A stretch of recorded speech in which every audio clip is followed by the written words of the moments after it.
Hi guys, for today's video gagawa ako ng Milo banana cake. Binalatan ko na ang banana at tinurog-turog ko. Linagyan ko ng isang itlog.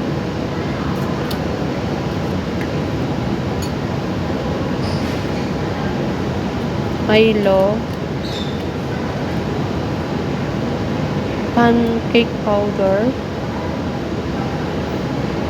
baking soda, cooking oil, at milk powder. In-stir ko hanggang mag-mix well combined.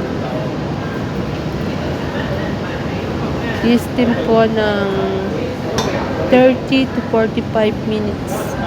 At ayan na ang Milo banana cake. Thanks for watching.